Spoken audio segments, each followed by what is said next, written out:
Hello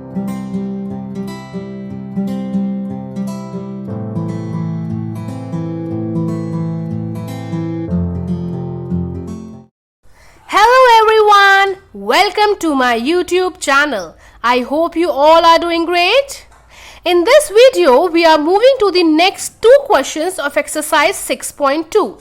So let's start the video with question number 3. Question number 3 में हमारे पास इस तरह से एक फिगर गिवन है. उस फिगर में AB is parallel to CD given है, EF परपेंडिकुलर है CD पर. मतलब FED equal to FEC is equal to 90 degree. मतलब ये दोनों एंगल हो गए 90 डिग्री के. और एंगल GED ये वाला एंगल है 126 डिग्री. अब हमें फाइंड करना है एंगल AGE ये वाला एंगल, GEF ये वाला एंगल एंड एंगल FGE ये वाला एंगल. अब हम बढ़ते हैं इसकी सोल्यूशन की तरफ. सबसे पहले हमने गिवन में वही लिखा, AB is parallel to CD, EF perpendicular to CD and angle GED is equal to 126 degree. Find हमें करने हैं angle AGE, angle GEF and angle FGE. Solution में आप देख सकते हैं हमारा एंगल GED इक्वल है एंगल AGE के equal to 126 degree. Angle GED ये वाला एंगल जो कि हमें 126 डिग्री गिवन है वो इक्वल हो जाएगा AGE इस वाले एंगल के. क्यों? क्योंकि ये दोनों हैं ऑल्टरनेट इंटीरियर एंगल्स. क्योंकि ये ट्रांसवर्सल लाइन की एक एंगल इस साइड है और एक दूसरी साइड है और ये दोनों लाइंस हमें पता है पैरेलल है, इसलिए ये दोनों हो गए इक्वल. और इसमें रीजन आएगा they are alternate interior angles.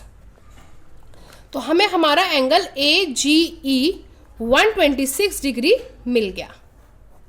अब हम बढ़ते हैं अपने नेक्स्ट एंगल की तरफ. AGE हमने फाइंड आउट कर लिया है. अब हम फाइंड करेंगे एंगल FGE ये वाला एंगल. अब देखिए FGE कहाँ बन रहा है? इस लाइन पर. और ये कैसी लाइन है? ये एक स्ट्रेट लाइन है. अगर ये एक स्ट्रेट लाइन है तो ये दोनों लीनियर पेयर बनाएंगे. और लीनियर पेयर क्या कहता है? लीनियर पेयर कहता है angle AGE plus angle FGE is equal to 180 degree by linear pair. Linear pair में होता है कि ये वाला एंगल प्लस ये वाला एंगल, इन दोनों एंगल का सम होगा 180 डिग्री. AGE हमने अभी निकाला है 126 डिग्री, तो AGE की जगह हमने रख दिया 126 degree plus angle FGE is equal to 180 degree. हमें निकालना है FGE. FGE को इसी साइड छोड़ देंगे और 180 के पास ये पॉजिटिव वाला 126 पहुंचेगा और जो बन जाएगा नेगेटिव में. तो 180 डिग्री माइनस 126 डिग्री 54 डिग्री. हमारे पास आ गया FGE एंगल 54 डिग्री. अब हमें निकालना है अपना last angle, that is angle GEF ये वाला एंगल. देखिए ये छोटा वाला एंगल हमें निकालना है. हमारे पास इसका ये बड़ा वाला एंगल GED पता है हमें, और हमें ये भी पता है कि FE परपेंडिकुलर है CD पर. मतलब एंगल FED होगा 90 डिग्री. तो अगर हम पूरे बड़े वाले एंगल में से, मतलब एंगल GED में से ये FED को माइनस कर दूं, मैं इस वाले एंगल को माइनस कर दूं, तो ये वाला एंगल आ जाएगा. तो हम इसमें लिखेंगे angle GEF is equal to angle GED minus angle FED. और जैसे कि हमें GED गिवन है 126 डिग्री माइनस FED हमें पता है ये है 90 डिग्री. 126 minus 90 36 degree. हमने अपना थर्ड एंगल GEF भी निकाल लिया और यहां पर ये क्वेश्चन हो जाता है कंप्लीट. तो चलिए बढ़ते हैं अपने नेक्स्ट क्वेश्चन की तरफ. Question number 4. क्वेश्चन नंबर 4 में हमारे पास एक फिगर है. उस फिगर में हमसे बोला गया है लाइन PQ पैरेलल है ST से और एंगल PQR गिवन है 110 degree and angle RST given है 130 डिग्री. गिवन में हम लिखेंगे यही तीनों चीजें। फाइंड, हमें फाइंड करना है एंगल QRS, मतलब हमें ये वाला एंगल फाइंड करना है। तो इसके लिए सोल्यूशन की तरफ बढ़ते हैं। सोल्यूशन में सबसे पहले हम एक लाइन ड्रॉ करेंगे जो पैरेलल होगी ST लाइन के साथ, और पॉइंट R के थ्रू हम वो लाइन ड्रॉ करेंगे इस तरह से। ये होगी लाइन जिसको हम MN नाम देंगे, और वो पैरेलल है ST लाइन के साथ और पॉइंट R के थ्रू जा रही है। तो सॉल्यूशन में सबसे पहले आप लिखिए draw a line parallel to ST through point R, और इससे हमें क्या मिला, MN is parallel to ST। इसको बनाइए अपनी इक्वेशन नंबर 2। इक्वेशन नंबर 2 हमने ये बनाई, पर इक्वेशन नंबर 1 कौन सी थी? इक्वेशन नंबर 1 हमने जो हमने गिवन में PQ is parallel to ST लिखा है, उसी को हमने अपनी इक्वेशन नंबर 1 बनाया है। अब जब PQ पैरेलल है ST के साथ जो कि गिवन है, और हमने एक लाइन ड्रॉ करी है MN, वो भी पैरेलल हमने दिखाई है ST के साथ, मतलब ये वाली लाइन भी इस लाइन के साथ पैरेलल है और ये वाली लाइन भी इस लाइन के साथ पैरेलल है।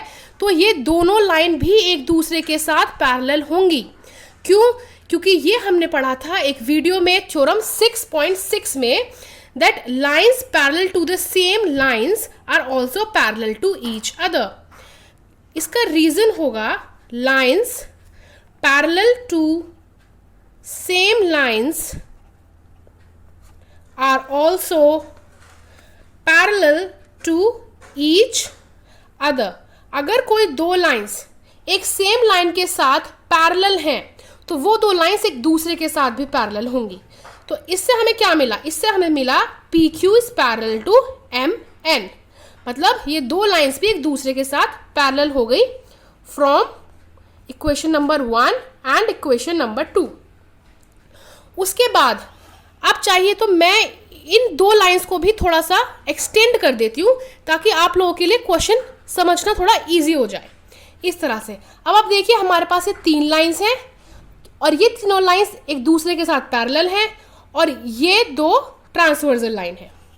अगर ये एक ट्रांसवर्सल लाइन है तो एंगल PQR 110 डिग्री, और एंगल ये वाला MRQ, ये दोनों कैसे एंगल्स हुए? ये दोनों हुए को इंटीरियर एंगल्स, और हम लोग जानते हैं को इंटीरियर एंगल्स आर सप्लीमेंट्री। को इंटीरियर एंगल्स कौन से होते हैं? Interior angles on the same side of transversal. Transversal के सेम साइड पे जो इंटीरियर एंगल्स होते हैं वो कहलाते हैं को इंटीरियर एंगल्स, और वो दोनों एंगल्स होते हैं सप्लीमेंट्री। ये एक थ्योरम भी थी, और ये हमने 7th-8th स्टैंडर्ड में एक प्रॉपर्टी के रूप में भी पढ़ी है। तो हम यहाँ लिखेंगे angle PQR plus angle MRQ is equal to 180 degree. Why? Because they are co interior angles. ये दोनों को इंटीरियर एंगल्स हैं, ये वाला और ये वाला, इसलिए इन दोनों का सम होगा सप्लीमेंट्री। सप्लीमेंट्री मतलब 180 डिग्री। एंगल PQR की वैल्यू हमारे पास गिवन है 110 डिग्री, तो उसकी जगह हमने लिख दिया 110 डिग्री, और MRQ हम ऐसे ही रखेंगे। अब हम यहां से निकालेंगे MRQ की वैल्यू। तो MRQ की वैल्यू हुई 180 डिग्री माइनस 110 डिग्री। ये 110 मैंने MRQ के दूसरी साइड पहुंचा दिया 180 के पास, और ये पॉजिटिव में था इसलिए यहां पर आके हो गया नेगेटिव, और एंगल MRQ बन गया हमारा 70 डिग्री। सिमिलरली इसी तरह से NRS, एंगल NRS, ये वाला एंगल प्लस एंगल RST, ये वाला एंगल, इन दो एंगल का सम भी होगा 180 डिग्री। क्यों? क्योंकि ये दोनों लाइंस भी पैरेलल हैं और ये एक ट्रांसवर्सल लाइन है, तो इसलिए ये दोनों एंगल्स हुए को इंटीरियर एंगल्स। और को इंटीरियर एंगल्स कौन से होते हैं? जो ट्रांसवर्सल लाइन की सेम साइड पर हो और इंटीरियर एंगल्स हो। तो इन दोनों एंगल्स का सम भी होगा हमारा 180 डिग्री। तो यहां पर हम लिखेंगे similarly angle S plus angle R S T is equal to 180 degree. Why? Because they are also co interior angles. एक बार और मैं इस चीज को दिखा देती हूं.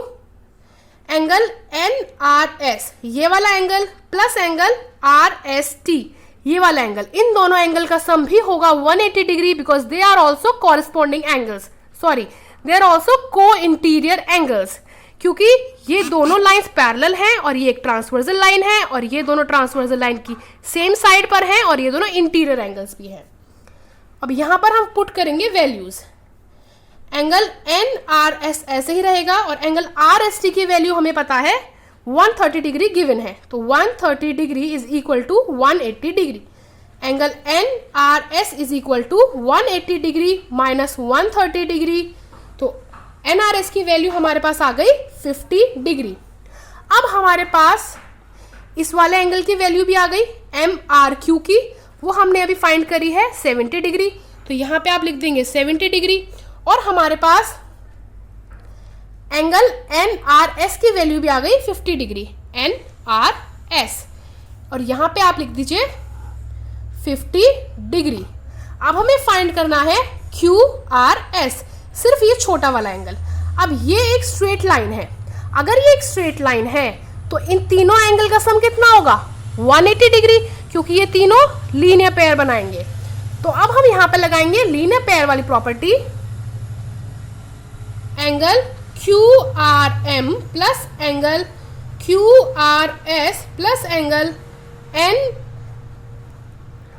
N R S is equal to 180 degree. Reason is linear pair. Q R M की वैल्यू हमने निकाली है 70 degree plus angle Q R S हमें फाइंड करना है plus angle N R S की वैल्यू हमने निकाली है 50 डिग्री इक्वल टू 180 डिग्री. अब हमें निकालना है एंगल क्यू आर एस की value. Q R S right hand left hand side पे छोड़ दीजिए और 180 के पास पहुंचाइए. 70 प्लस 50 120, 120 पॉजिटिव वाला 180 के पास जाएगा तो नेगेटिव बन जाएगा, तो 180 माइनस 120, 180 माइनस 120 60 डिग्री.